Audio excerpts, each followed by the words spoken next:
আলহামদুলিল্লাহি রাব্বিল আলামিন। যে আল্লাহ শারীরিক সুস্থতা, মানসিক প্রশান্তি সহকারে আজকের জান্নাতের বাগানে কবুল করলেন, আমরা সে আল্লাহর উপরে খুশি না বেজার? তাহলে জবান খুলে সমস্বরে সকলেই বলবো রব্বানা লাকাল হামদ হামদান কাসীরান তাইয়িবান মুবারাকান ফীহি। আমরা প্রশংসা করলাম কার? কোনো লাভ নাই আল্লাহ। আজকে আমার প্রশংসা করেন, আগামীতে আমার দাওয়াত বেশি হবে, আপনাদের কোনোই লাভ নাই, বক্তার লাভ হবে। ডাক্তারের প্রশংসা করেন, আপনাদের লাভ নাই, ডাক্তারের রোগী বেড়ে যাবে। নেতার প্রশংসা করেন, আপনাদের কোনো লাভ নাই, নেতা ইলেকশনে ভোট বেশি পাবে। তাহলে আমরা দুনিয়াতে যার প্রশংসা করি তারই লাভ, আমাদের কোনো। কিন্তু এই মুহূর্তে যার প্রশংসা করলাম, আমরা প্রশংসা করাতে আল্লাহর কোনো লাভও নাই, না করলে আল্লাহর কোনো ক্ষতিও নেই। আল্লাহ আল্লাহ, জোরে তার কথা ঠিক কি? কিন্তু আমরা প্রশংসা করার কারণে আমরা কতটুকু লাভবান হলাম? একটা হাদিসে বলা হয়েছে তামলাউল মিজান, বলা হয়েছে মিজানটা কত বড়, আসমান এবং জমিনের সমান, আল্লাহ নেকি দিয়ে পরিপূর্ণ করে দেয়। এই যে সুবহানাল্লাহ বললেন, আপনারা যে এত চালাক, সুবহানাল্লাহ বলে আবার কি হলো? বসে আছেন কোন জায়গায়, আর আল্লাহ আপনাদের নামে নামে গাছ লাগাইলো জান্নাতের বাগানে। বলেন সুবহানাল্লাহ। আল্লাহ তাআলা আমাদেরকে মুসলমানের ঘরে মুসলমান হিসাবে কবুল করেছেন, খুশি না বেজার? আমি যে আয়াতে কারিমাগুলো তেলাওয়াত করছি, এর ভিতরে আজকে আলোচনার একটা বিষয় থাকবে। বর্তমানে গোটা পৃথিবীতে বাছাই করা মুসলমানদেরকে ইহুদি খ্রিস্টানরা হত্যা করার একটা পায় তারা করতেছে। জনগণ কথা ঠিক কি না? আসলে কি তারা হত্যা হচ্ছে? না। আমরা অনেকেই মনে করি আজকে ফিলিস্তিনে 50 জন মারা গেল, আজকে ফিলিস্তিনে 100 জন মারা গেল, কিন্তু আল্লাহর কোরআন বলতেছে তাদেরকে মৃত্যু বলো না, আমি আল্লাহ বলতেছি তারা জীবিত। বলেন সুবহানাল্লাহ। আমাদের ধারণা মনে হচ্ছে মরতেছে, আসলে মরতেছে না। আমাদের সবাইকে যাওয়া লাগবেই, যেভাবেই আপনি থাকেন যাওয়া যে লাগবে এ ব্যাপারে আমাদের কোনো সন্দেহ নাই।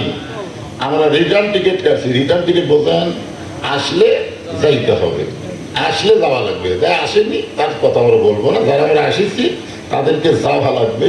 এখন কিভাবে যাবেন, কি অবস্থায় যাবেন, এই বিষয়টাকে সামনে নিয়ে আমি কয়টা আয়াত আপনাদের সামনে আলোচনা করার চেষ্টা করব। তবে সর্বপ্রথম আল্লাহর কাছে আমরা প্রশংসা এই কারণেই বেশি বেশি করব যে আল্লাহ আমাদের শুধু মুসলমানের ঘরে কবুল করেনি, বিশ্ব নবীর উম্মত হিসাবে আল্লাহ আমাদেরকে কবুল করেছেন। কি লাভ?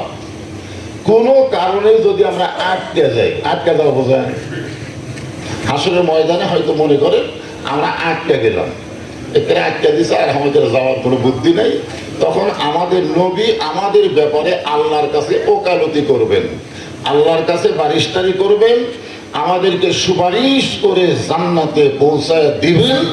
এমন ক্ষমতা আল্লাহ কেবলমাত্র আমাদের নবীকে দান করেছে। বলেন সুবহানাল্লাহ। এই জন্য ছোটবেলা একটা গান শুনতাম, তখন বুঝতাম না, কিন্তু এখন বুঝি। আপনারা সে গান শুনছেন? আছেন আমার মুক্তার, আছেন আমার বারিশতার, শেষ বিচার। কোন বিচার? হ্যাঁ, এই দুনিয়ার বাংলাদেশের বিচার না, বাংলাদেশের বিচার জোর যার মুল্লুকতার। জোরে কথা ঠিক। আপনারা 15.5 বছর কি দেখছেন? হাসিনার বিচার, খালি ইশারা করছে ভালো মানুষগুলো জেলখানা, খারাপ মানুষগুলো যাবে। জোরে কথা ঠিক কিনা? যারা ইসলামের সবচেয়ে বীর পুরুষ ছিল, অন্যায়ভাবে তাদেরকে ফাঁসির কাস্টে নিয়ে গেছে। জোরে কথা ঠিক কিনা? যিনি কোরআনের হক 50 বছর তাফসীর করেছেন, অন্যায়ভাবে 13 বছর জেলখানায় বন্দি রেখে তিনি যখন জেলখানার মধ্যে আমাদের দোয়া দ্বারা দিন দিন ভালো হচ্ছিল, তখন তাকে মিথ্যা নাটক করে হাসপাতালে নিয়ে গিয়ে তাকে হত্যা করা হয়েছে। জোরে কথা ঠিক। এগুলো বিচার না, এগুলো বিচারের নামে হলো প্রহসন। আসল বিচার হবে আল্লাহর কাছে। জোরে কথা ঠিক কিনা? এই জন্যই গানের মধ্যে কি বলছে?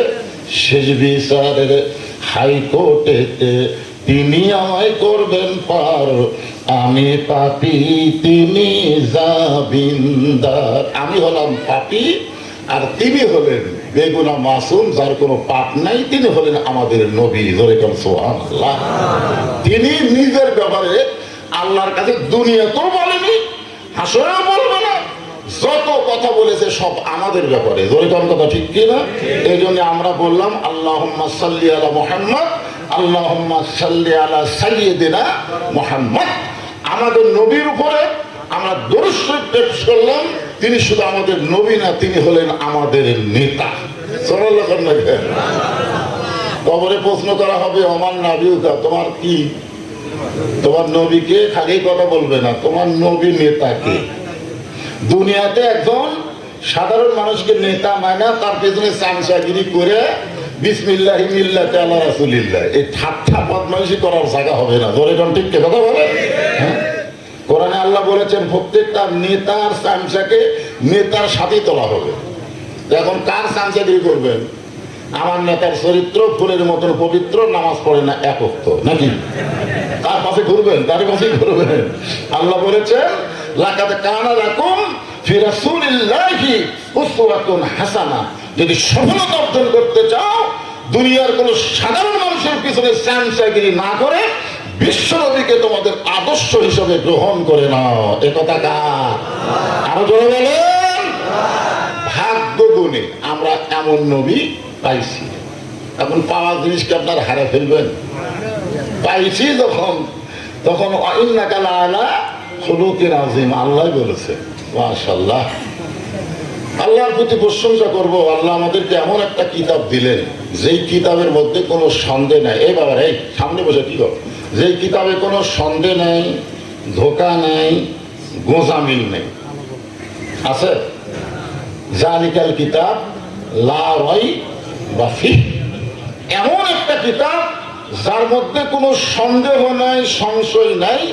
আর এই কিতাবকে লক্ষ্য করে আল্লাহ বলেছেন ওয়ানুনাজ্জিলু মিনাল কুরআনি মা হুয়া শিফাউ ওয়া রাহমাতুল লিল মুমিনিন।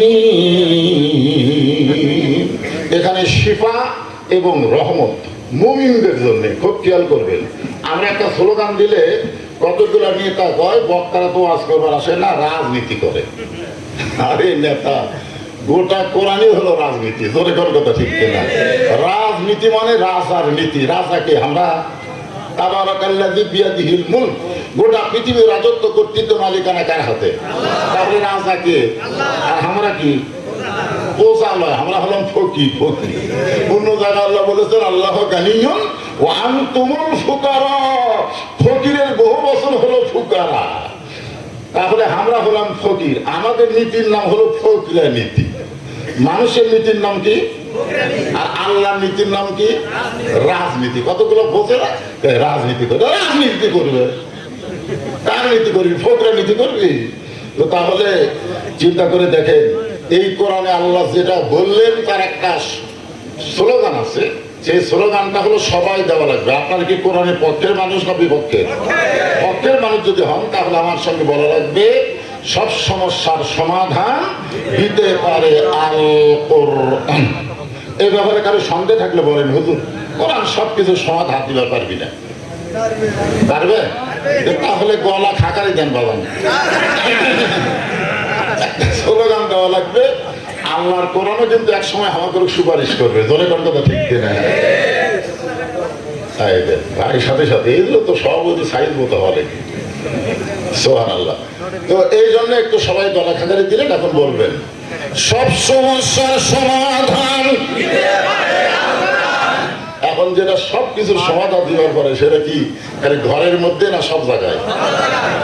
আল কোরআনের আলো ঘরে ঘরে কি? আমি তো করলাম না, সংসদে ওটাও একটা ঘর, ও দরকার নেই।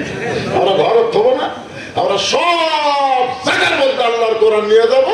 এর মধ্যে সংসদ আছে, রাষ্ট্রভবন আছে, গণভবন আছে, কোন জায়গায় কোরআন বাদ দেওয়া যাবে না। এই জন্য আল কোরআনের আলো সব জায়গায় যাবো। ধরে কোন কথা ঠিক কিনা?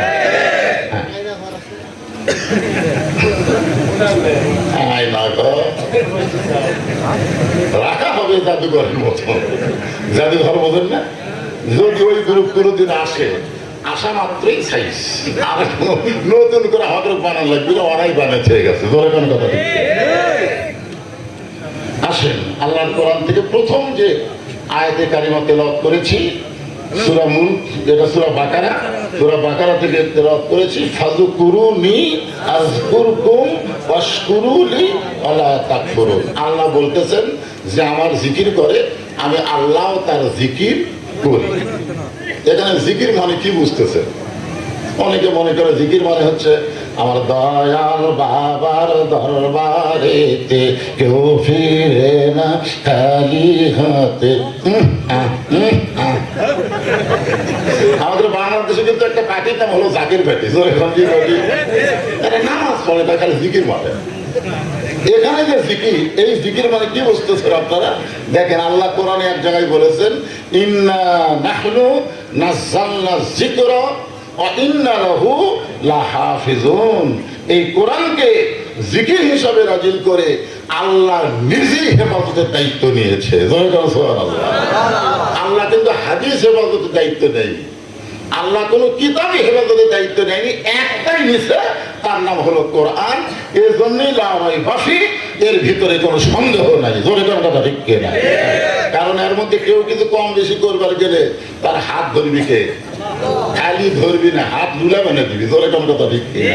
এই জন্য সে কোরআন থেকেই আমরা মোটামুটি আলোচনা শুনবো।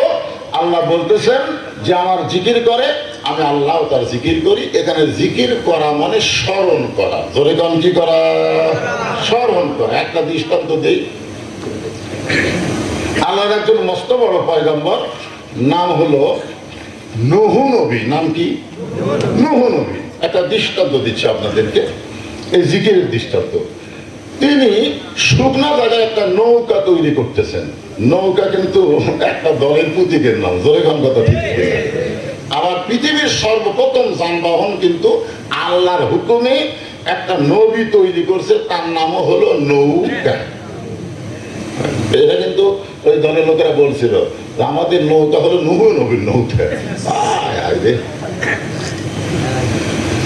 তো শুকনা জায়গায় নৌকা তৈরি করতেছে, এমন সময় বুড়ি মানুষ লাঠিতে ভর দিয়ে এসে বলতেছে, বাবা নূহ, এই শুকনা জায়গায় নৌকা বানানোর কারণ কি? নূহ বলতেছে, বুড়িমা, বন্যা নামক একটা গজব আসবে, সেই গজবে গোটা পৃথিবী ডুবে পৃথিবী ধ্বংস হয়ে যাবে। কেবলমাত্র এই নৌকার মধ্যে যারা জায়গা পাবে তারা ধ্বংস হবে না। তো বুড়ি বলতেছে, বাবা নূহ, এই সামান্য নৌকার মধ্যে পৃথিবীর সবাই যদি উঠতে চায় তাহলে কি নৌকা থাকবে? নূহ নবী বললেন, না মা, এখানে উঠতে গেলে একটা শর্ত আছে। আল্লাহর জিকির করবে যারা, নৌকার মধ্যে জায়গা পাবে তারা, আল্লাহর ঈমান গ্রহণ করবে যারা, নৌকার মধ্যে জায়গা পাবে তারা। নূহ নবীর সময় কিন্তু লা ইলাহা ইল্লাল্লাহ ছিল, আদম নবীর সময় ছিল, আমাদের নবীর সময় ছিল, একই জিকির প্রত্যেকটা নবী দাওয়াত দিয়েছে। ধরে কোন কথা ঠিক দিয়ে না? নূহ বললেন, আল্লাহর ঈমান গ্রহণ করবে যারা, নৌকার মধ্যে জায়গা পাবে তারা। সঙ্গে সঙ্গে বুড়ি বললেন, বাবা নূহ, তাহলে আমিও নৌকার মধ্যে জায়গা নিবার চাই। নূহ বললেন, বুড়িমা, তাহলে আপনি বলেন লা ইলাহা ইল্লাল্লাহ নূহ নাবিয়ুল্লাহ। আপনারা এটা বললে কি গুনাহ হবে? তাহলে বলেন লা ইলাহা ইল্লাল্লাহ নূহ নাবিয়ুল্লাহ। শুধুমাত্র মুসলমানেরা হিংসা নেই। আপনি যদি একটা খ্রিস্টান বলেন যে বলো তো, ও বলবে লা ইলাহা ইল্লাল্লাহ ঈসা রূহুল্লাহ, এ পর্যন্ত বলতে পারে, কিন্তু আমাদের নবীকে জীবনেও স্বীকার করবে না। ইহুদির বাচ্চা করে বলেন, ওরা মুসা পর্যন্ত স্বীকার করবে, এরপরে আর স্বীকার করবে না। জোরে কোন কথা ঠিক কিনা? কিন্তু আমরা মুসলমান সমস্ত নবীকে স্বীকার করি, সমস্ত নবীকে বিশ্বাস করি, আর আমাদের নবীকে আমরা কি করি? অনুসরণ করি। আতিউল্লাহ ওয়া আতিউর রাসূল। হ্যাঁ, আল্লাহ কোরআনে বলেছেন, কুল, হে রাসূল আপনি বলেন, ইন কুনতুম তুহিব্বুনাল্লাহ ফাত্তাবিউনি ইউহিব্বুকুমুল্লাহ। তাহলে আল্লাহর মহব্বত পাওয়ার চাইলে নবীকে ইত্তেবা অনুসরণ করা লাগবে। জনগণ কথা ঠিক কিনা?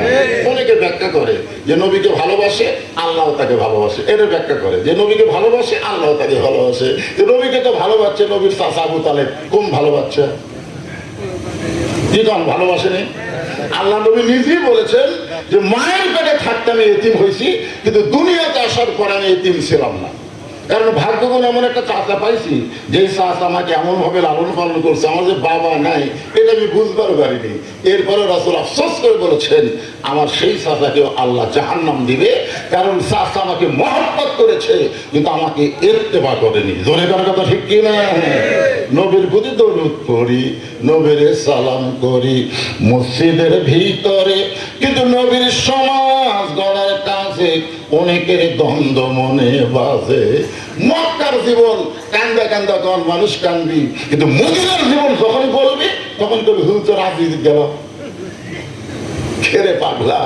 মক্কার জীবন হলো দাওয়াতে জিন্দেগি, আর মদিনার জীবন হলো পুরা ইসলাম। ধরে কোন কথা ঠিক কিনা? আমার যাবো তাগি গয়রাল ইসলাম দীনান ফালা ইউকবালা মিনহু। আপনি যে দলই করেন, দল না, ইসলাম ছাড়া অন্য কোন জীবন ব্যবস্থা কেউ যদি গ্রহণ করে, মানুষের তৈরি জীবন ব্যবস্থা কেউ যদি গ্রহণ করে, আল্লাহ বলেছেন কখনোই তা কবুল করা হবে না। ধরে কোন কথা ঠিক কিনা? হ্যাঁ, কখনোই কবুল করা হবে না। এখন আপনারা চিন্তা করেন কোন জীবন ব্যবস্থা গ্রহণ করবেন? কোনটা? মানুষের না আল্লাহ? হ্যাঁ, তাহলে একটু মনোযোগ দেন। সঙ্গে সঙ্গে নূহ বললেন, বুড়িমা আপনার আর কোনো চিন্তা নাই, বন্যা নামক গজব যখন শুরু হবে আমি আপনার হাতটা ধরে নৌকায় উঠে নিব। আল্লাহ কিন্তু বলেছেন অশকুরুলি ওয়ালা তাকফুরুন। সঙ্গে সঙ্গে বুড়ি বলতেছে আলহামদুলিল্লাহ। চিন্তা করেন তো, নৌকার হাত ধরে কে তুলবি? কে কইছে? নূহ বলেছে আমি আপনাকে নৌকার হাত ধরে তুলবো। বুড়ি নূহুর প্রশংসা না করে প্রশংসা করতেছে কার? কারণ ঈমান গ্রহণ করার পরে প্রত্যেকটা ঈমানদারকে বুঝতে হবে যে আল্লাহ ছাড়া অন্য কারো প্রশংসা করা যাবে না। যদি বুড়ি ঈমান গ্রহণ না করতো তাহলে নূহ নবীর প্রশংসা করতো। আমরা যেরকম মানুষের প্রশংসা করি, আমাদের একটা নেতা ভাই, সেই নেতা রে, ও রে বাবা রে, মানুষের প্রশংসা করি না। তো নূহ কি করলো? বাবা নূহ তুমি খুব ভালো মানুষ, বাবা বিপদের দিন আমাকে হাত ধরে নৌকা দুটাবা, তোমার মতন ভালো মানুষ কেউ নাই। বুড়ি ওদিকে খেয়ালই নাই, বুড়ি বলতেছে আলহামদুলিল্লাহ। অশকুরুলি, প্রশংসা করতে হবে কার? আল্লাহ ছাড়া যদি অন্য কারো প্রশংসা করেন ওয়ালা তাকফুরুন, সেটা কুফরি হবে। আল্লাহ বলেছেন কুফরি করিও না। বন্যা গজব শুরু হয়ে গেল, গোটা পৃথিবী 40 দিন পর্যন্ত পানির তলে ডুবে থাকলো। এক সময় বন্যা কমে গেল, নূহ নবীর নৌকা যদি পর্বতে ভিড়ে যায়। আল্লাহ বলে নূহ নৌকার খবর কি? আলহামদুলিল্লাহ। নৌকার মধ্যে আছে যারা জীবিত আছে তারা, নৌকার বাহিরে যারা ধ্বংস হয়েছে তারা। আল্লাহ বলে নূহ বুড়ির খবর কি? নূহ বলতেছে আল্লাহ আমার মনই নেই। দেখেন একটা নবী বিপদে পড়লে ভুলে যায়। আর কতগুলো লোক কয় হুজুর আমার কোনো টেনশন নেই, আমি পিঠ ধরছি। হুজুর পিঠ ধরছু? এরকম আছে না? হ্যাঁ, কি ধরছেন? ধরছেন? কি করবেন হুজুর? আমি ঠিক মতো পীরের খেদমত করলে পীরই আমার টানে নেবে, পীরই জান্নাত পাবি কিনা আগে সেই চিন্তা করো। যার জান্নাতের ব্যাপারে কোনো সন্দেহ নাই তাকে ইত্তেবা করা লাগবে, যার কোনো আগেও পাপ নাই পরেও পাপ নাই, যাকে আল্লাহ মাসুম ঘোষণা করেছে। ধরে কারণ কথা ঠিক কিনা? যার চরিত্র সম্পর্কে আল্লাহর নাম যোগ হয়েছে ওয়া ইন্নাকা লাআলা খুলুকিন আযীম। চিন্তা করছেন? নূহ নবী বলতেছে আল্লাহ আমার মুমিন নাই।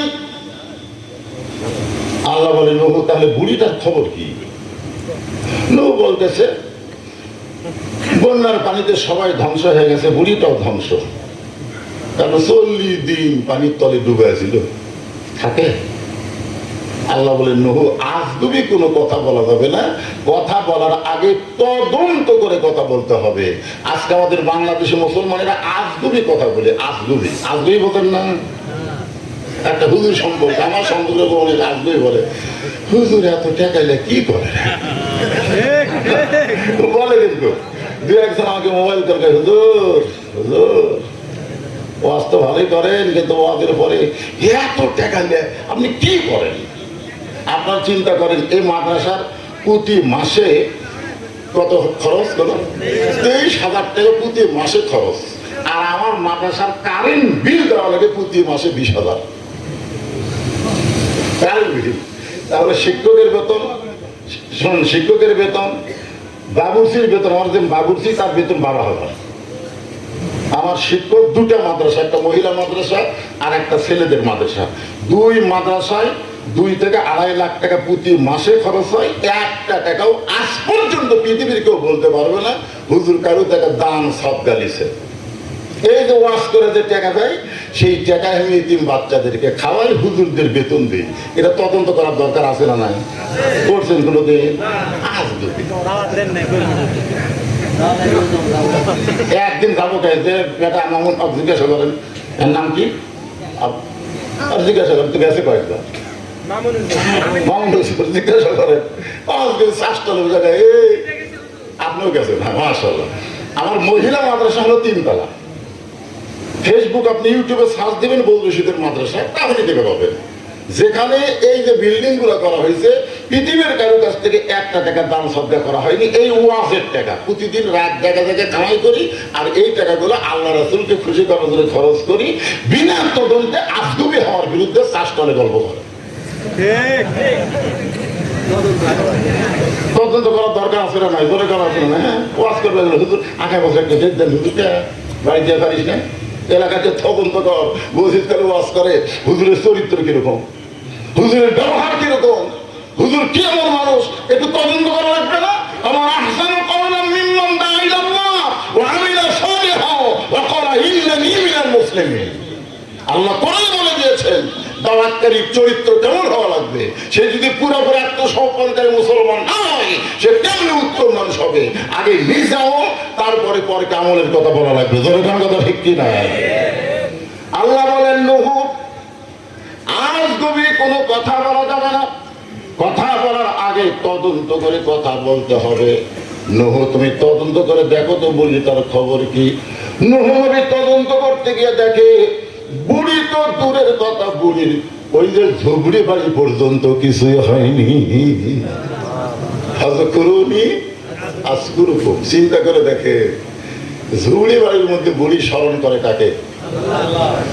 আর আল্লাহ কি বুড়ি স্মরণ করবে না? আপনারা মনে করতেছেন এত মানুষের মধ্যে আল্লাহ আমার কথা মনে ধরিল? কি এই যে ফিলিস্তিনে ইসরায়েল মারতেছে, আল্লাহ ঘুম পাড়তেছে? ধরে কারণ আল্লাহ ঘুম পাড়তেছে? হাসিনা দীর্ঘদিন বাংলাদেশের আলিমদের অত্যাচার করছে, 15.5 বছর আমি বাড়ি ঘুমার পারি, জানেন? আমি কেবল সিরাজগঞ্জের মোড়ে যাচ্ছি, বউ মোবাইল করে বলতেছে এখন কোথায় আছেন হুজুর? আমি কেন রোডে আইছি, 2 কেজি আমি ওই যে চমচম দিছি আমার মেয়েদের জন্য। আমার বউ কান্দেরকে আসেন না, চমচম লাগবে না, আপনি আসেন না। আমি বললাম কেন? বলে সন্ধ্যা থেকে পুলিশের গাড়ি গেটে ঘুরতেছে, কোন পার্কে ধরা ধরে ঘুরতেছে না, আমার ধরবে। চিন্তা করছে আল্লাহ তো বলছে ওয়ালা নাবলুওয়ান্নাকুম বিশাইইম মিনাল খাউফি ওয়াল জুই ওয়া নাকসিম মিনাল আমওয়ালি ওয়াল আনফুসি ওয়াস সামারাত ওয়া বাশশিরিস সাবিরিন। কি করবেন আপনি? কি করবেন? আমি সঙ্গে সঙ্গে আমার শ্বশুরকে মোবাইল করলাম, আব্বা আমার বাড়িতে আজকে যাওয়া যাবে না, আজকে আপনার বাসা শ্বশুরকে নাউযুবিল্লাহ খবরদার এই কাম করো না, কারণ যদি জানবার পরে তুমি আমার বাসা সেটা আমাকে ধরবে। আমার বন্ধু বান্ধবদের বললাম ভাইরে বড় বিপদ, পুলিশ আমার বাসার সামনে ঘুরতেছে। ভাই যা পছেন পছেন, হাসিনার সময় আপনার জায়গা দেওয়া যাবে না। আমরা কি আমরা কোরআনের হক কথা বলেছি সব সময়, এই কারণে এত নির্যাতন করা হয়েছে। জনগণ কথা ঠিক করে কথা বলে। আজকে হাসিনা আছে, মনে করবেন ইসরায়েল থাকবি আল্লাহর বার দুনিয়ার বার, আল্লাহ ধরে না ধরে না, এমন ধরো ধরবি চিহ্ন পর্যন্ত থবি না। ধরে কথা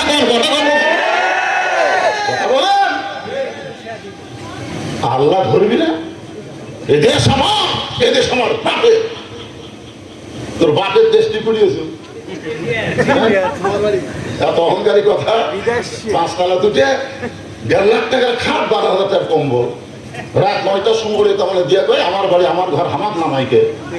এই জায়গাটা ঘুমাইছে, 2 কান্দের ফেরেশতা বলতেছে আল্লাহ আল্লাহুম্মা বিইসমিকা আমুতু আহিয়া।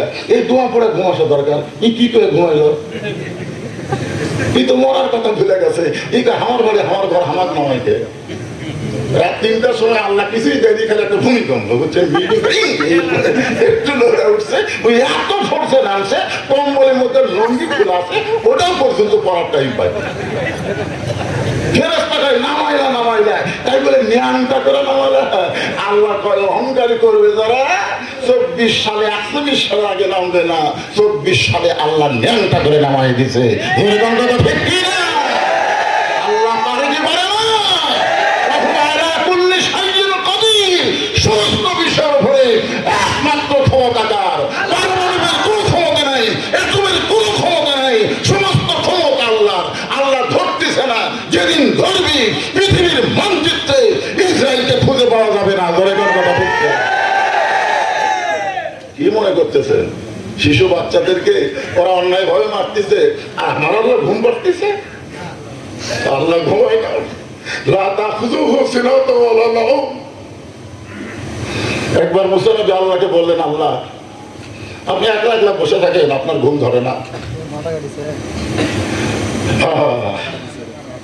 আল্লাহ বলেন, মুসা 1 গ্লাস পানি নিয়ে আসো।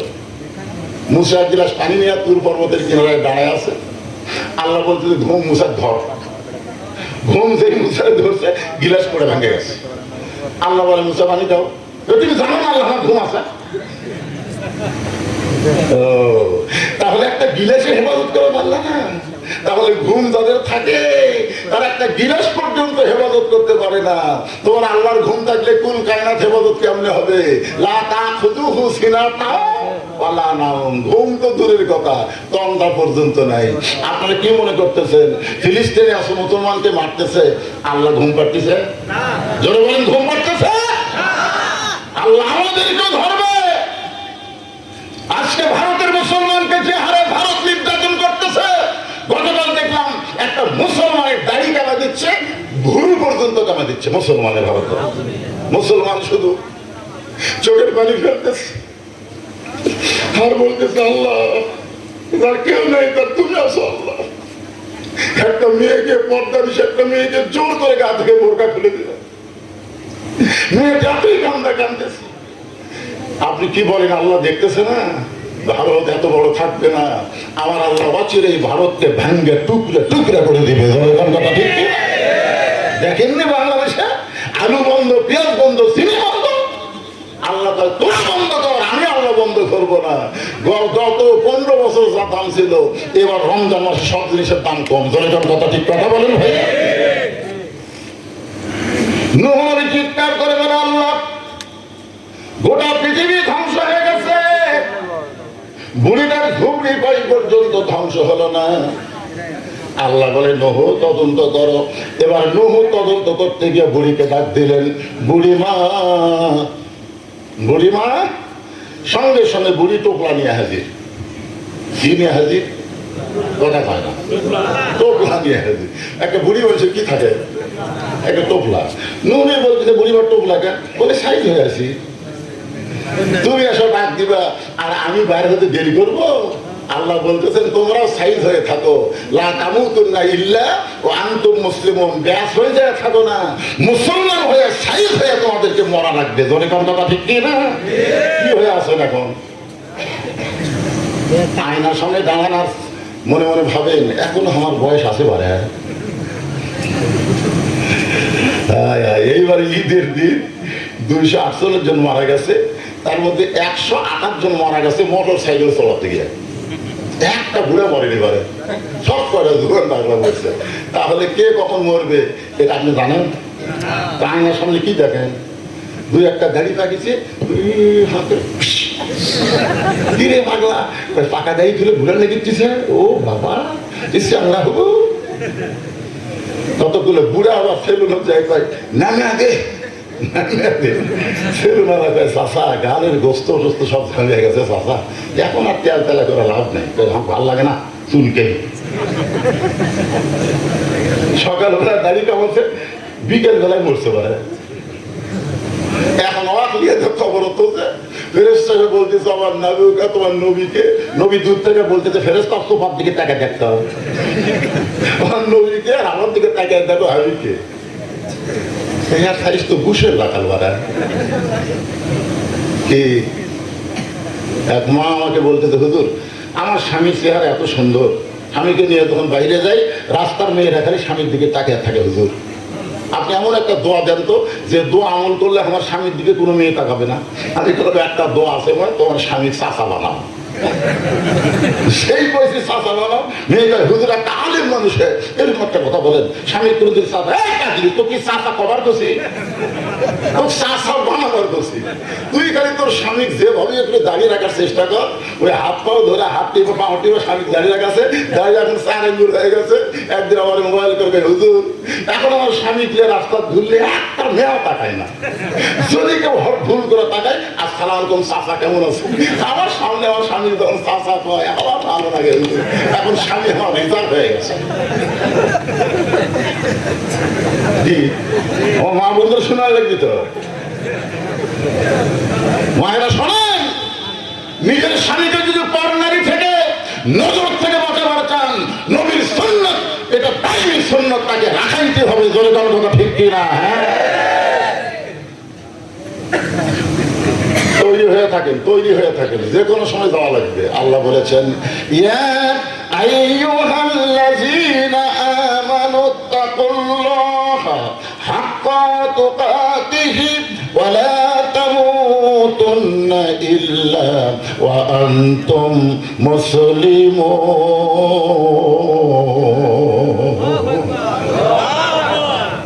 চলতে পথে 2 দিন থামিলাম, যাবার কালে একজন আরো দেখা না পাইলাম। আপনার দেখছেন হাসিনা যখন বিমানে উঠতেছে, দেখছেন বলার সময় একটা ভিডিও বানাচ্ছিল, আমি তাকে দেখি শেখ রেহানা খালি মাটির দিকে তাকে হাঁটতেছে, হাসিনার বোন, আর হাসিনা খালি এরকম চারিদিকে তাকাচ্ছে আর মনে মনে একটা গান গাচ্ছে। সেই গানটা হলো চলতে পথে 2 দিন থামিলাম, যাবার কালে এক সংসারও দেখা না পাইলাম। ও আমার সাদের মালা, ও আমার সাদের মালা যাই রে ছেলে, রইব না আর বেশি দিন তোদের মাঝারে। এই দুনিয়াতে আমরা বেশি দিন থাকবো না, যে কোনো মুহূর্তে আমাদের বিদায় নেওয়া লাগবে। এই জন্য আমাদের তৈরি হয়ে থাকার দরকার আছে না নাই? এখন যদি বলি মাগরিব এশা নামাজ কারা কারা পড়ছেন, না বলবো না, হাত তুলবার বলবো না। যদি বলি দেখা যাবে বেশি আপনি পড়েনি। এবারে কথা বল না কেন?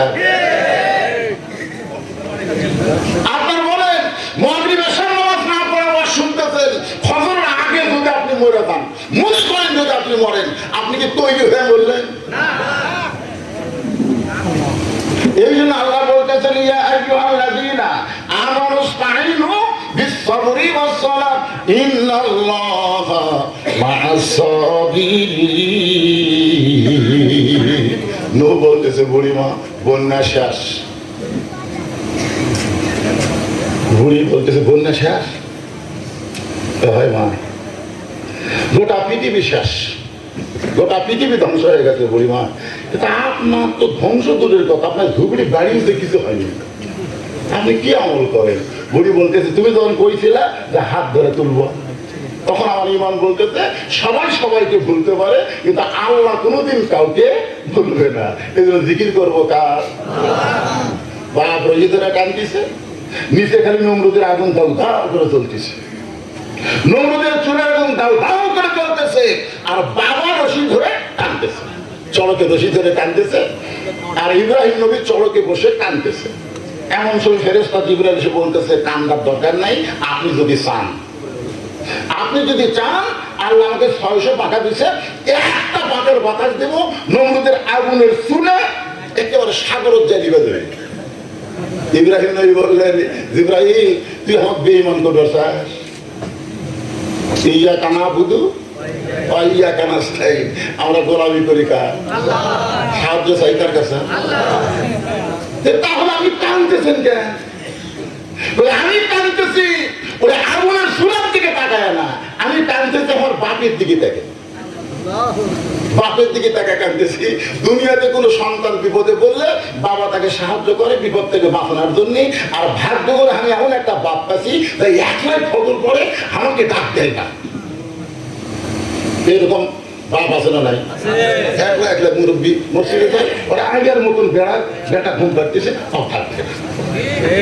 অথচ আল্লাহ রাসূল বলেছেন 7 বছর থেকে নামাজের তালিম দাও, 10 বছর থেকে জোর করে নামাজ পড়াও। জোরে কোন কথা ঠিক না? এই চিন্তা করেন, কুরআন ফুসাকুম ওয়া হাদিকুম নারা, জাহান্নামের আগুন থেকে বাঁচতে গেলে আপনি একলা বাঁচতে পারবেন না, সকলে মিলে বাঁচতে হবে।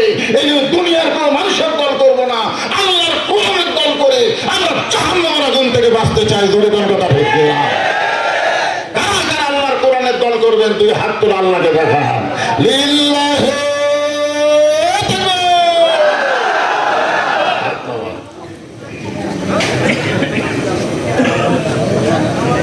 যে বাবা নিজে নামাজ পড়ে বেটারা পড়ে না, এই বাবা ভালো? কথা কোন ভালো?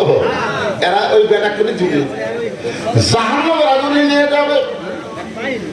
একটু মনোযোগ দিয়ে শুনে, ইব্রাহিম নবী বলতেছে, ইব্রাহিম আমার বাবার দিকে তাকাই কাঁদতেছি, আগুনের দিকে আমি একবারও তাকাই না, কারণ আমার ঈমান বলতেছে নমরুদ আগুন জ্বালাবার পারে, কিন্তু আগুন পুরানোর ক্ষমতা নমরুদের হাতে নাই, আগুন পুরানোর ক্ষমতা হলো আমার আল্লাহর হাতে। হাসবি আল্লাহু নিমাল ওয়াকিল অনিমাল মওলা অনিমান নাসির। সঙ্গে সঙ্গে আল্লাহ বললেন, কুল্লা ইয়া নারু কুনি বারদাম ওয়া সালামান আলা ইব্রাহিম। তাহলে ইব্রাহিম নবী জিকির করলো কার? আগুনকে শান্তিদায়ক বানাই দিল কে?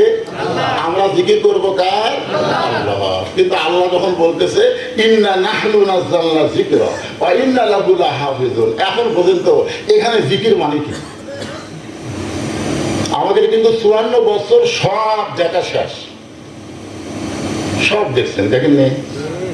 তাহলে একটা এখনো দেখতে পারিনি, ওয়াজ শুনতেছি।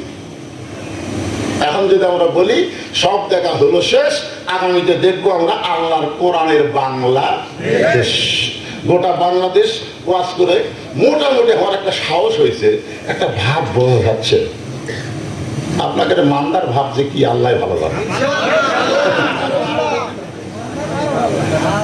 মানে আমি তো গোটা বাংলাদেশ ঘুরতে তো আপনাকে দোয়াই, একটা ভাব ভালো দেই করে দে, সব দেখা হলো শেষ, এইটুকু বলতেই জনগণ দেখবে, বলে আগামীতে দেখবো কোরআনের বাংলাদেশ।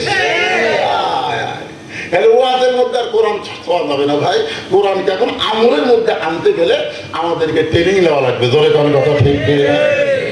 এই জন্য আল্লাহ বললেন ইন্না নাহনু নাযালনা যিকরা ওয়া ইন্না লাহু লাহাফিজুন।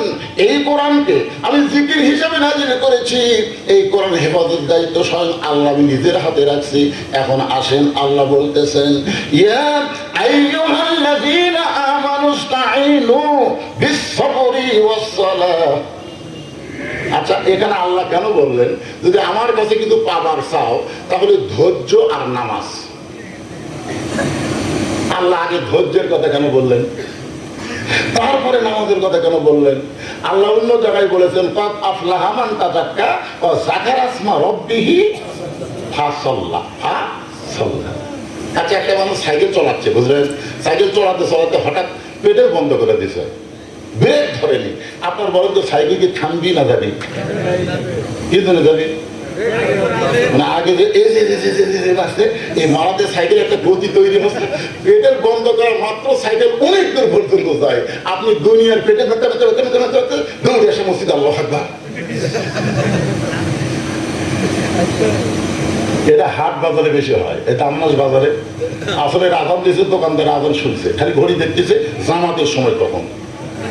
জামাত তো আসর এখন 4টায়, মনে করেন একটা বলছি 4টায় জামাত, তো ঠিক আছে যে দেখে না 3 মিনিট বাকি, তাড়াতাড়ি তালা লাগে, দৌড়ে যায়, দেখে মসজিদের ভিতরে জায়গা নেই, বারান্দা আল্লাহু আকবার। যে আল্লাহু আকবার করছে, মিন শারিল ওয়াসওয়াসিল খান্নাস, ভিতরের খান্নাস বলতেছে তাড়াতাড়ি যে তালা লাগালি চাবি। আগে কিন্তু কয়নি, নিয়ত বান্দার পরে বলতে দেখে তোর চাবি।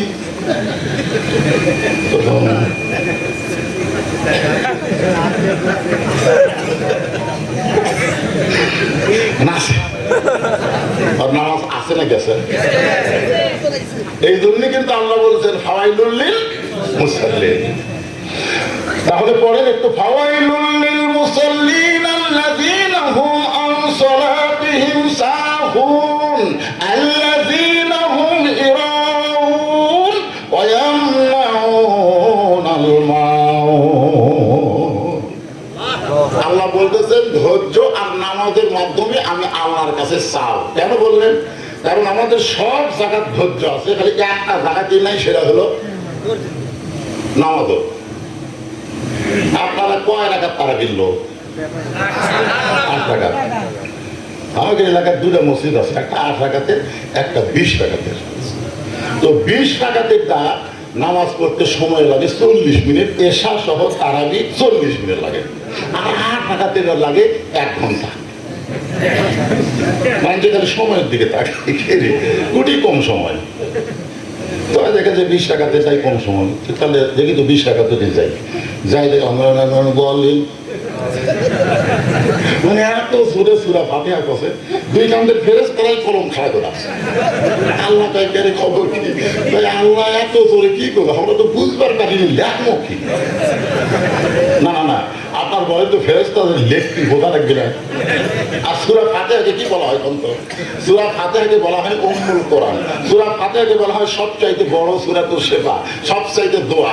সব কিছু সূরায় মানে খুনি, সব কিছু সূরা ফাতিহার মধ্যে আছে না নাই? সবচাইতে বড় চাওয়ার কথা সূরা ফাতিহার মধ্যে আছে না নাই? আপনি কি চাবেন আল্লাহর কাছে? দুনিয়া চাবেন না কি চাবেন? ইহদিনাস সিরাতাল মুস্তাকিম, সবচাইতে বড় চাওয়া সূরা ফাতিহা। এখন যদি কোনো ফকির আপনাদের এই গ্রামে এসে ভিক্ষা শুরু করে, পাড়ার প্রত্যেক বাড়ির থেকে শুরু করতেছে, ভিক্ষা দাও ভিক্ষা দাও ভিক্ষা দাও ভিক্ষা দাও ভিক্ষা দাও ভিক্ষা দাও, এইরকম ভিক্ষা দাও ভিক্ষা দাও মিছিল করতেছে, একটা গাড়ির দরজা থেকে ভিক্ষা দেয় না। সব বাড়ি এলাকায় কেড়ে তুই ফকির না মিছিল গাড়ি, কেউ ভিক্ষা দেয় না। গোটা পাড়া খুঁজে পাড়া একটা লোক দেয় না। তোর সাওয়ার সাইজ নাই, তোর সাওয়ার সাইজ নাই, তোর সূরা ফাতিহা পড়ার সাইজ নাই। কথা কথা বলার সাওয়ার সাইজ নাই, গোটা পাড়া কেন, গোটা দুনিয়ার বেড়াবো, তুই ভিক্ষা পাবি না। আর যদি বলিস মা আমি বড় অসহায়, মা ও মা আমি বড় গরিব, আমাকে একটু আল্লাহর রাস্তায় সাহায্য করো, এমন করে সুন্দর করে যদি আপনি বলেন, তাহলে বাড়িওয়ালার মনটা নরম হবে, দরজা খুলে 1 কোড়া চাল আপনারে ভিক্ষা দেবে। আল্লাহ বলে বান্দা, দুনিয়ার মানুষের নাম চাওয়ার কারণে নরম কইরা যদি ভিক্ষা দিতে পারিস, সুন্দর করে সূরা ফাতিহা ধৈর্য নিয়ে যদি নামাজের মধ্যে তেলাওয়াত করিস, আমি আল্লাহ তাআলা তোকে চাওয়া মাত্র দিয়া দিব।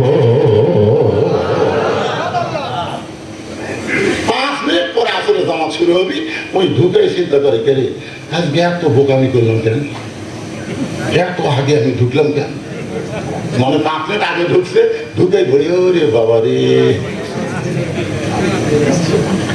হাতের ঘড়ি আর দেওয়াল ঘড়ি, মসজিদের ঘড়ি আর সাইডে বলতে কে ভাই আর 5 মিনিট দেখতেছেন না, আরো 3 মিনিট, আজ ঘড়ি লড়তেছে না রে, আজ ঘড়ি লড়তেছে না। ওই ব্যক্তি জান্নাত চাষ করে গেছে, 1 ঘন্টা বসে চাষ করে গল্প মারতেছে, একবারও ঘড়ি দেখে না।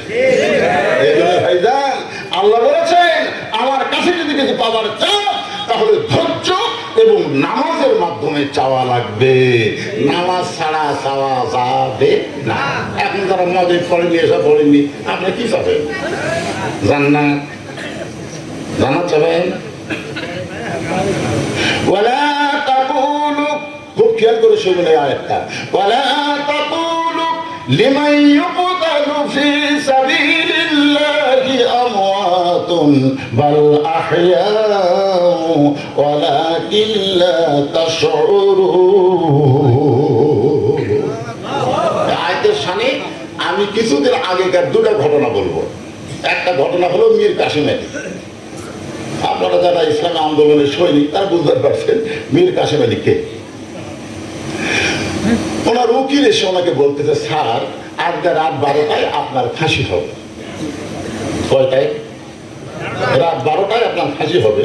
তখন মীর কাসেম আলী বলতেছে, উকিল এখন কয়টা বাজে? এখন রাত 9:30। উনি মুসকি মুসকি হেসে বলতেছেন, আলহামদুলিল্লাহ এখন 2.5 ঘন্টা। উকিল, তাহলে 2.5 ঘন্টা বসে থেকে কি হবি? আমি 2 ঘন্টা ঘুম পাই। আমি 2 ঘন্টা ঘুম পারি, যদি চাকর না পাই তাহলে তুমি আমার ডাক দিও।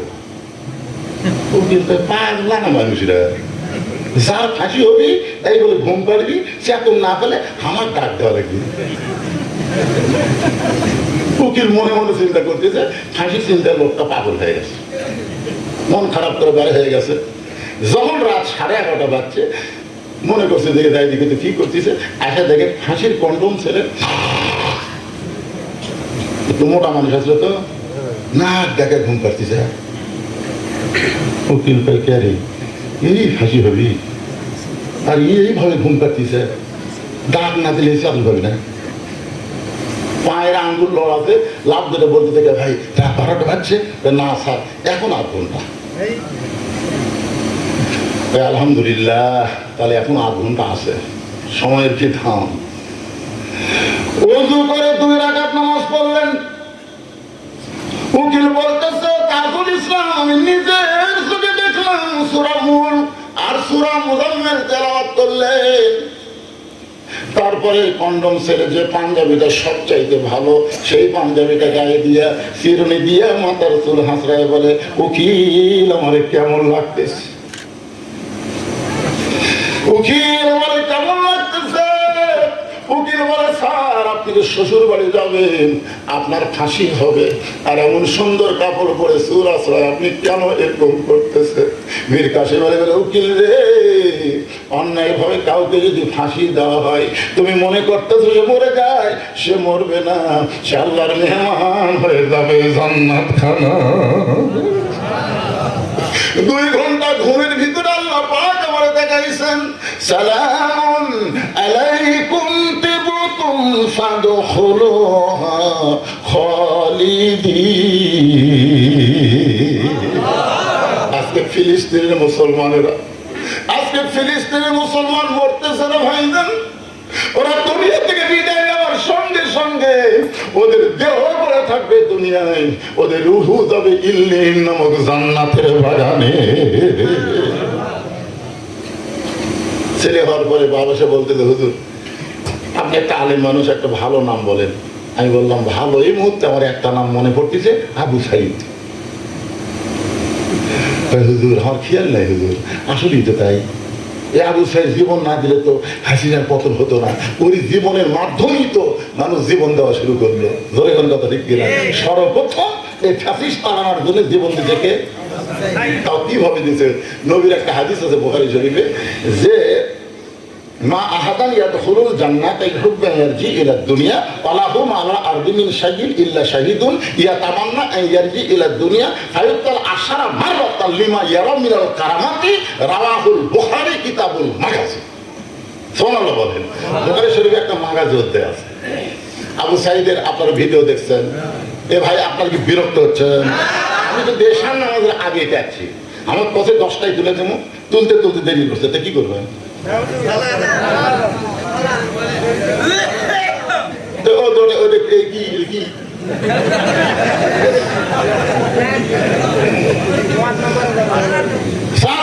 কিন্তু ডিস্টার্ব করা যাবে, বিরক্ত হওয়া যাবে। দেরি করে তুলে দিচ্ছেন, একটু দেরি হবে, কি করবেন? আপনার বসে থাকে, আমার খায় থাকে, কিভাবে শুনতেছে দেখেন তো। ভিডিও দেখেননি? বাংলাদেশের মুসলমানের দেখা তো ইমান পোক্ত হওয়া দরকার। এইরকম করে 2 হাত বাড়া আছে, দেখছেন ভিডিও আবু সাইদের? আচ্ছা গুলি করলে মানুষ কি করবি? তোর মানে বাপরে কথা, কোনো চিল্লা চিল্লা আছে, কোনো কথা আছে? ভিডিও কাছে নিয়ে আসে, কোনো শব্দ শোনা যায় না, আবার গুলি করছে, সামনের দিকে আসতেছে, পিছন দিকে যায় না। তৃতীয় গুলি যেই করছে তখন এক বন্ধু এসে ধরবার সাথে তখন তুলে পড়ছে। রাসূল বলেছেন আল্লাহ রাস্তায় যারা জীবন দিবে তাদের মৃত্যুর কষ্ট ওই চিনি খাওয়া পিঁপড়া কামড় দিলে যেরকম হয় তার চাইতে বেশি হবে না। চিনি খাওয়া পিঁপড়া বোঝে, যে পিঁপড়া চিনি খায় ওর কামড়ের মধ্যে কোনো বিষ নেই, এটা একটু চুলকে। তো আল্লাহ রাস্তায় যারা শহীদ হচ্ছে ফিলিস্তিনের মুসলমান, ওরা কষ্ট পাচ্ছে? আবু সাইদ কষ্ট পাচ্ছে? হুজুর আমার নাম খেয়াল নেই, আমার 500 টাকা দিয়ে হুজুর খুশি হয়ে গেলাম। হুজুর ছেলের নাম রাখছে আবু সাইদ। আমার এক খালা আছে সম্পর্ক, অনেক মাহফিলে বলি, খালার মনে চেষ্টার পর একটা নাতনি হচ্ছে। খালা বলতেছে বাবা বহু চেষ্টার পরে একটা নাতনি হতো, তুই একটা আলেম মানুষ, একটা ভালো নাম কত। খালা এই মুহূর্তে একটা নাম মুখত আসতেছে হাসিনা। যেই বসে হাসিনা, খালা 30 সেকেন্ড আমার সাথে কথা পায় না, মোবাইলে কথা হচ্ছে। তো খালা কি হলো? আমি তোকে আলেম মনে করছো না বাবা, তুই যে আওয়ামী লীগের দালাল, তুমি তো আওয়ামী লীগের সামনে, আমি তো তাড়াতাড়ি নাই। এর একটা ভালো নাম শুনবার চাইলাম, আপনি খুনি হাসিনা নাম করুন। তখনই বুঝলাম আবু সাইদ মরেনি, আর হাসিনা বেঁচে থাকতেই পচে গেছে। তোরে কোন কথা? এই জন্য আল্লাহ বলতেছেন আমার রাস্তায় তাদেরকে হত্যা করা হয়, তাদেরকে তোমরা মৃত্যু বলো না, আমি আল্লাহ বলতেছি তারা অমর, তারা অমর। ইয়াজিদ মরে গেছে, হোসাইন মরে নাই। তোরে কোন কথা ঠিক না? খুঁজে দেখেন তো ইয়াজিদ নামে একটা লোক পাবে? প্রত্যেক পাড়া হোসাইন আছে না নাই? তার মানে কি আল্লাহ রাস্তায় জীবন দিলে ওরা মরে না। আবু সাইদের জন্ম হবে, কিন্তু হাসিনা অন্তত যতদিন মরে থাকবি, একটা মেয়ে জন্মালে কেউ ভুল করার নাম থুবি না, কথা আর না। কি কয় বারে আমি কি পুরো হাসিনা দাঁড়াই করছি? এরপর আল্লাহ বলতেছেন وَلَنَبْلُوَنَّكُمْ بِشَيْءٍ مِّنَ الْخَوْفِ وَالْجُوعِ وَنَقْصٍ مِّنَ الْأَمْوَالِ وَالْأَنفُسِ وَالثَّمَرَاتِ وَبَشِّرِ الصَّابِرِينَ। আপনি যত আল্লাহ ধরবেন, আল্লাহ তত আপনার কষ্ট দিবেন। কি যে মজা! সেজদাত আছে, তাও তাহাজ্জুদের নামাজের সেজদাত আছে। আল্লাহ বলতেছে যতই নামাজ পড়ার সেজদা কর, তোর ঠিকানা হলো জাহান্নাম। কি রে, যারা নামাজ পড়ে না তারা জাহান্নামে যাবে, কথা ঠিক করে। কিন্তু আল্লাহ বলতেছে যতই নামাজ পড়ার সেজদা কর, তোর ঠিকানা হলো জাহান্নাম। সেজদা থেকে মাথা তুলে বান্দা বলতেছে আলহামদুলিল্লাহ, আলহামদুলিল্লাহ। আল্লাহ তাই ফেরে পাগলা, তোকে আমি জাহান্নামের খবর দিলাম, তুই আমার শুকর আদায় করিস কেমনে? পাগলা বলতে আমার জায়গা আছে। আমি এতদিন মনে করতাম কোথায় থাকবো, চিন্তা পড়ে থাকতেছিলাম কুটিতে আল্লাহ থই, জান্নাত থই না জাহান্নাম থই। আজকে বুঝতে পারলাম আমার জায়গা নির্দিষ্ট হয়ে গেছে। আলহামদুলিল্লাহ। আল্লাহকে আলহামদুলিল্লাহ বলা দিয়েছে, আল্লাহ তুমি জান্নাত বানাছো, তুমি জাহান্নাম বানাছো, তোমার বানানো জাহান্নামে আমার জায়গা আছে, এই জন্য তোমার শুকর আদায় করলাম। আল্লাহকে পাগলা কই ফিরে বলা নাবলুয়ান্নাকুম বিশাইইন মিনাল খাউফি ওয়াল জু। এত কষ্ট দিচ্ছে, ফিলিস্তিনদের এত হত্যা করতেছে, তারপরে ফিলিস্তিন বলতেছে আমরা ফিলিস্তিন ছাড়বো না, জীবন দেব, বাতিলের কাছে কোনো আপোষ করবো না। জোরে জোরে কথা ঠিক না? কোনো আপোষ নয়। ডোনাল্ড ট্রাম্প বলেছে তোমরা গাজা ছেড়ে দাও, আমি গাজা নতুন করে সংস্কার করব। গাজার মুসলমান বলেছে জীবন দেব, কিন্তু জায়গা ছাড়বো না, জায়গা ছাড়বো না। সেদিন ওয়াজ করতে, এই ওয়াজ আমি করতে, এই ওয়াজ করতে আল্লাহ গায় লিয়াবলুয়াকুম আইয়ুকুম আহসানু আমালা, তোমাদের সুন্দর আমাদের পরীক্ষা হবে। আল্লাহ পরীক্ষার জন্য হঠাৎ করে একটু বৃষ্টি দিতে, বুঝলেন? যে বৃষ্টি দিতে সব মাটির ছেড়ে ভাব ধরছে। কে ভাই কি হলো? বৃষ্টি। গাজার মুসলমান বলতেছে জীবন দেবো, জায়গা ছাড়বো না। আর আমরা এত ওয়াজ করি বারে কোরআন হাদিসের অভাব, যেটা ভাই এরা বেহেশতের বাগান, একটু বৃষ্টি হলে জায়গা ছাড়বেন? তাহলে কি করবো? আরে একটু বসেন তো দেখি আল্লাহ কি করে। আল্লাহ বলছে অবশ্যই ধৈর্যশীলদের আল্লাহ সুসংবাদ দেয়, একটু ভিজি তো। আজকে একটু আমরা সবাই নিয়ত করি বেসবো, কিন্তু জায়গা ছাড়বো না। এই নিয়ত করে সবাই দেয় বসলো, আল্লাহ কায় তোর তো আর ভিজালাম না। 2 মিনিটের মধ্যে বৃষ্টি নাই। ওয়াজ শেষ করে দিকে সব জায়গায় বৃষ্টি বেঁধে গেছে, ওই এলাকার মধ্যে আল্লাহ বৃষ্টি দেয়নি। করবেন না? কি মনে করতেছেন একটা মিঠুন চক্রবর্তী ফাটা কেষ্ট ফেসবুকে স্ট্যাটাস দিছে বাংলাদেশ দখল করতে 15 মিনিট লাগবে না। আমার ওয়াজ খালি বাংলাদেশে চলে না, আমার ওয়াজ পৃথিবীর সমস্ত দেশের বাঙালিরা দেখে। জোরে কোন কথা ঠিক কিনা? আমি বলেছি হাসিনা তাড়ানোর জন্য যদি 2000 জীবন দেওয়ার পরে এই যুবকগুলো কি মরছে নাকি সবগুলা? আমি আজকে বলছি তোমরা 2.5 হাতে একটা করে লাঠি থুবা আর একটা খুঁত থুবা। যদি ভারত ভুলে বাংলাদেশে ঢোকে আমরা লাঠি দিয়ে কাটা ধর্ম, খুঁত দিয়ে কাটা দেবো, কিন্তু গোড়া কাটবো না, আগা কাটা পোলটা দেবো। খাতনায় মুসলমান কর্মপা আমার এই ভারতের কাছে ভারতের মুসলমানেরা খুশি হবে ভাই, আর হিন্দুরা কই এটা কে রে? দূতের বসে বলেছে ভারতের ভিসা না পায়। আমি বলছি ভারতের ভিসা লাগবে না, এখন অন্য দেশে আমরা ভারত বাদ দেবো। জোরে জোরে কথা বলে একটু মনোযোগটা শোনেন, আল্লাহ পরীক্ষা করবে, একটু ধৈর্য ধারণ করা লাগবে। আল্লাহ বলতেছেন ইজাম আসাবাতুহুম মুসিবাতুন ক্বালু, সকলে পড়েন ইন্না লিল্লাহি ওয়া ইন্না ইলাইহি রাজিউন। আপনার সত্যি করে বলেন তো এই আয়াত আপনার কখন পড়ে?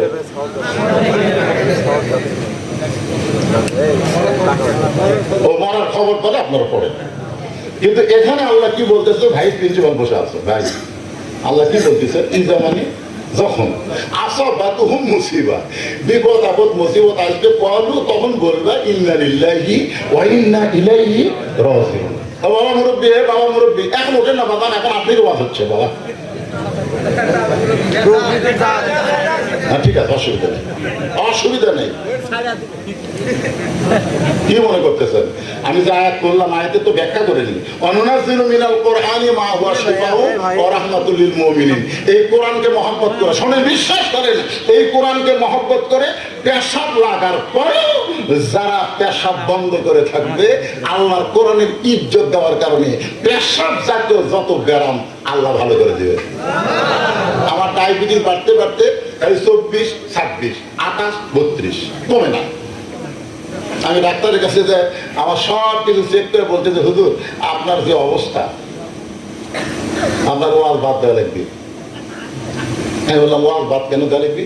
আপনার 1 ঘন্টা পর পর পেশাব করা লাগবে। কারণ ওয়াজ যখন করবেন, শোনেন, ওয়াজ যখন করবেন এই ওয়াজের কথা বলার থাকিতে আপনার পেশাবের থলি দেশে পেশাব জমা হয়ে যাবে। আপনি যদি পেশাব আটকে ওয়াজ করেন আপনার কিডনি ড্যামেজ হবে। 1 ঘন্টা পর পর পেশাব করা লাগবে। আমি চিন্তা করলাম কে রে 1 ঘন্টা পর পর যদি আমি পেশাবের ছুটি চাই আমার কেউ দাওয়াত দিবে কে? বলে আপনি এই সময়টা করতেছেন বাজার মাস ময়না। এখন চিন্তা করে আমি চিন্তা করলাম কি করি।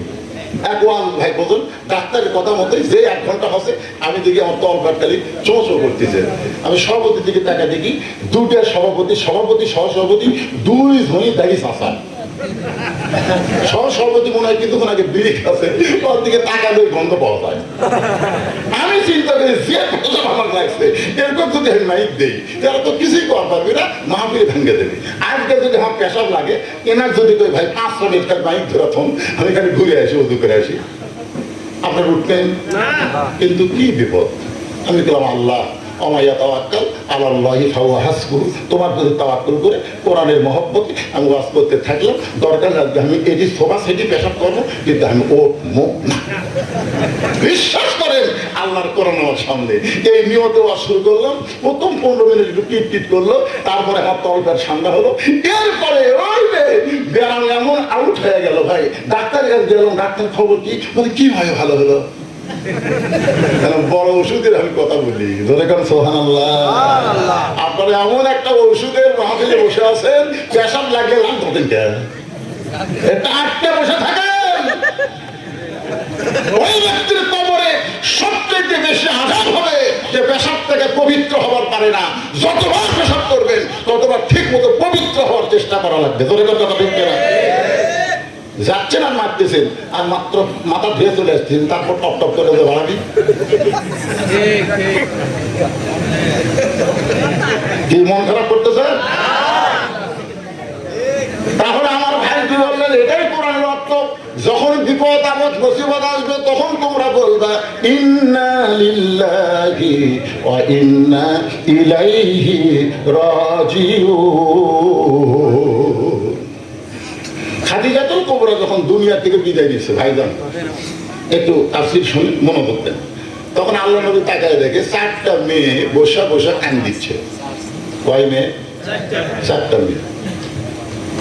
কি বাবা কিছু কবেন?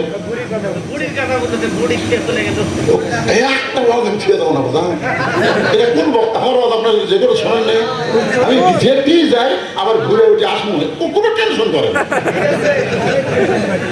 হ্যাঁ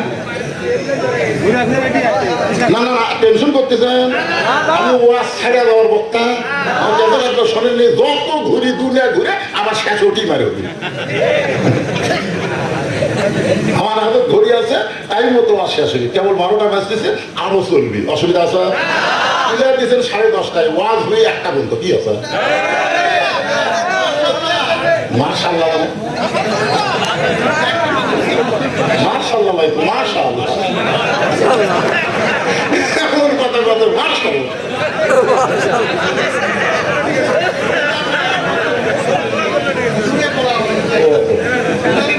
ভাইয়েরা কখন আছে পক্ষ দিবেন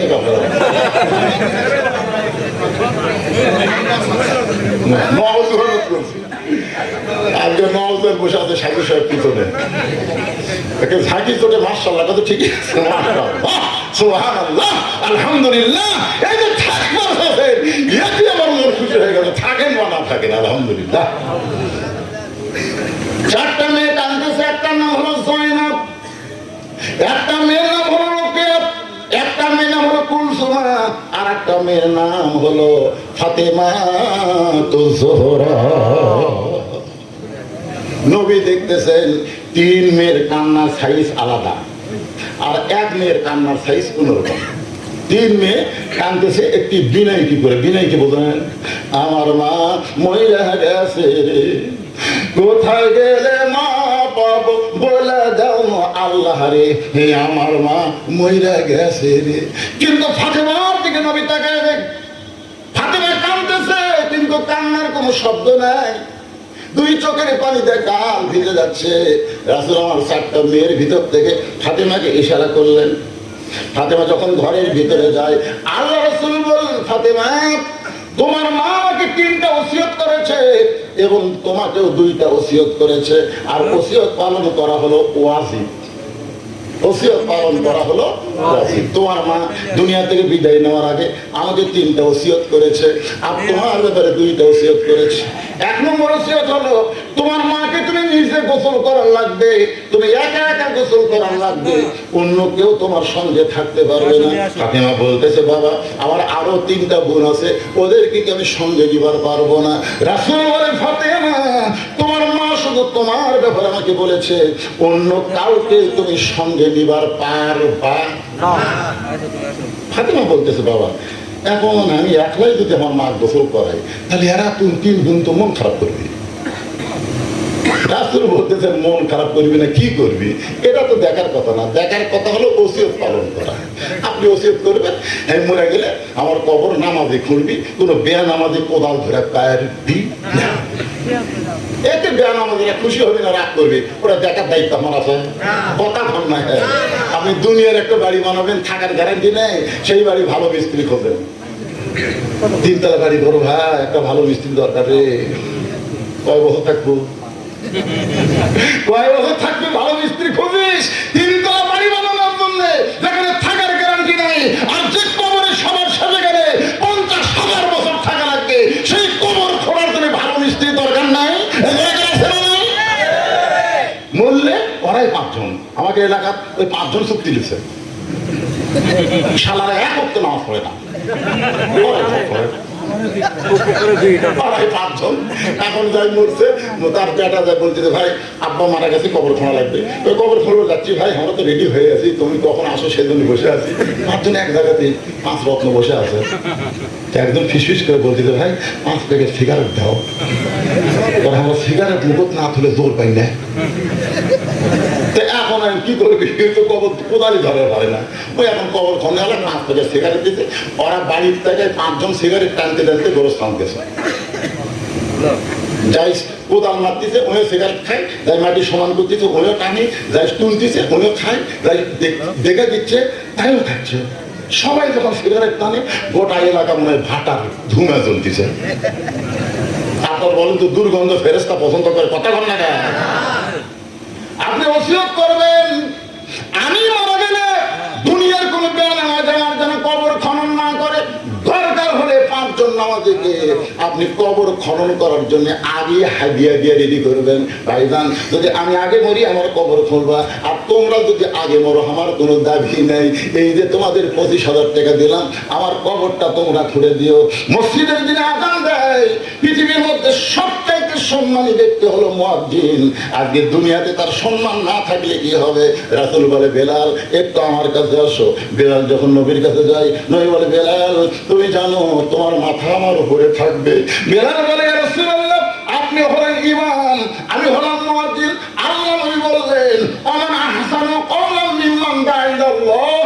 এই আয়াতের শুনে বলতে শোনো বেলাল, হাসরের ময়দানে আল্লাহ মুয়াজ্জিনের মাথা সব চাইতে উঁচু করে দিবে। শুধু মাথা উঁচু থাকবে না, আল্লাহ একটা নূরের টুপি পর্যন্ত তার মাথায় পরাইয়া দিবে। এখন বলেন পৃথিবীর মধ্যে সবচেয়ে সম্মানী ব্যক্তির নাম কি? আরো জোরে। আপনাকে গ্রামে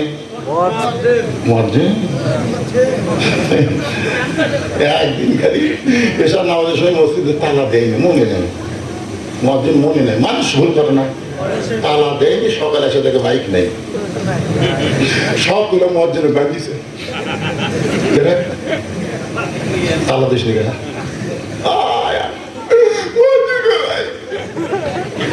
তোরা বলছো না ঘুম পাড়িস রে? আরে ফজর আজান দিলে আমার ঘুম হয় না রে। আমি কত কষ্ট করে আজকে 10টা বছর আজান দিই, তোরা কি বেতন দেয় সেটা তাকেও দেখি না, খালি মাই খারাপে। মুয়াজ্জিন বলতেছে আমার দোষ না দে আল্লাহ দে, আল্লাহর ঘর আল্লাহ হেফাজত করা পারে না, আমি কি করব?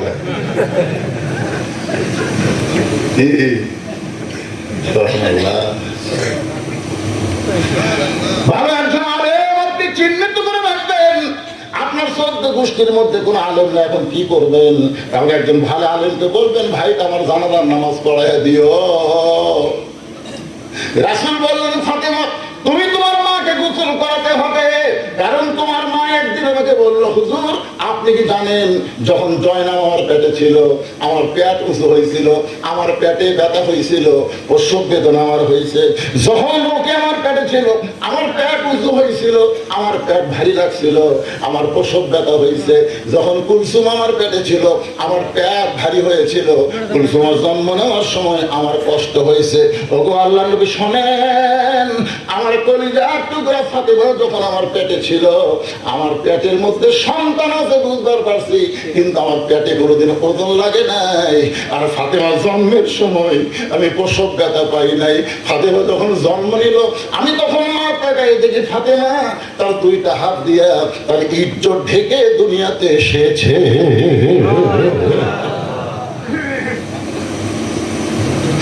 রাসূল বললেন খাদিজা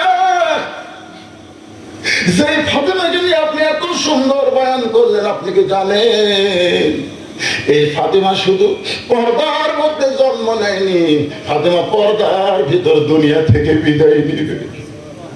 খাদিজা আমি নবী তখন থাকবো না, আপনি তখন থাকবেন না। এই ফাতেমা এমন ভাবে দুনিয়া থেকে বিদায় নিবে, যেমন পর্দা করেছে দুনিয়ায় তেমনই তার কবর হবে। আর দুনিয়ার কোন ব্যক্তি পর্যন্ত তার কবরও দেখতে পাবে না। তখন থেকে খাদিজা নিয়ত করেছে আমি যদি মারা যাই আমার এই মেয়েটা যদি আমাকে গোসল করে দেয়, মেয়ের পর্দা নিষেধ হাতের পরশে আল্লাহ হয়তো আমাকে একটু মাফ করবার পারে। ধরে কারণ সোহান ফাতেমা নিজে নিজে মাকে গোসল করায় দিলেন।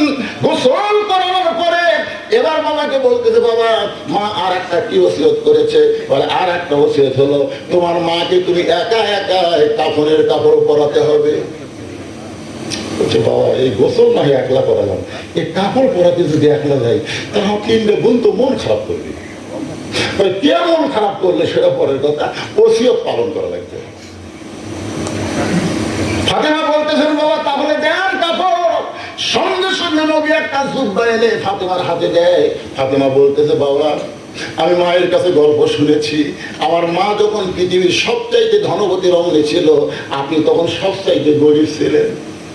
আবার মতন গরিব মানুষকে আমার মা স্বামীর স্বীকৃতি দিয়ে সম্মান দিল। আজকে আমার মা দুনিয়া থেকে বিদায় নিল, মক্কার দোকানে কি নতুন কোনো কাপড় নাই? নতুন কাপড় না দিয়া এই পুরাতন জুব্বা দিচ্ছেন কেন বাবা? ও বাবা মা দুনিয়া থেকে বিদায় যাওয়ার সাথে সাথে কি আপনি মাকে ভুলে গেলেন? রাসূল কাঁদে। ফাতিমা বলে বাবা কেন কাঁদতেছেন? রাসূল বলে ফাতিমা রে এই জুব্বা দুনিয়ার কোন সাধারণ জুব্বা নয় মা। এই জুব্বা পরে আমি গাড়ি হীরার মধ্যে যখন ছিলাম, এই জুব্বা পর অবস্থায় ফেরেশতা জিবরাইল আমাকে বুকের মধ্যে জাপটে ধরেছে, আমার উপরে আল্লাহর কোরআনের 5টা আয়াত আল্লাহ নাযিল করেছে। আমি যখন গাড়ি হীরা থেকে নেমে আসলাম, আমার গোটা দেহ ঘর্মাক্ত দেখে তোর মা খাদিজা বলল হুজুর আমি প্রতিদিন গাড়ি হীরায় আপনাকে খাবার পৌঁছায় দেই, আজকে এমন কি হলো আপনি গোটা শরীর ঘেমে গেল? রাসূল বলে খাদিজা আপনি জানেন না, যেটা দুনিয়ার কোনো পাহাড় সহ্য করতে পারবে না, যেটা কার উপর আল্লাহ নাজিল করে নাই, সেই পবিত্র কোরআন আজকে আল্লাহর উপর আমার উপর নাজিল করেছে। খাদিজা বলতে হুজুর কি নাজিল হলো? রাসূল বললেন ইকরা, প্রথম বললেন পড়ো, প্রথম বললেন পড়ো। আমি যখন পড়তে চাই না সঙ্গে সঙ্গে বললেন বিসমি রাব্বিকাল্লাযী খলাক, আপনি পড়েন সে আল্লাহর নামে যে আপনাকে সৃষ্টি করেছেন। রাসূল বলে খাদিজা এমন পড়া পড়েছি যে পড়ার ভিতরে আমরা আল্লাহ আছে, ধরে কোন সুবহানাল্লাহ। আজকে এই মাদ্রাসায় যে শিক্ষা দেওয়া হয় সেই শিক্ষাটাই হলো বিসমি রাব্বিকাল্লাযী খলাক, যেটা ধরতে গেলে লা ইয়ামুসসুহু ইল্লাল মুতাহহারুন, কখনোই স্পর্শ করা যাবে না যতক্ষণ আপনি পবিত্র না হবেন। আপনার ছোট্ট বাচ্চাকে যদি পবিত্র বানাবার চান তাহলে প্রাইমারি না দিয়ে এই মাদ্রাসায় ভর্তি করে দেয়।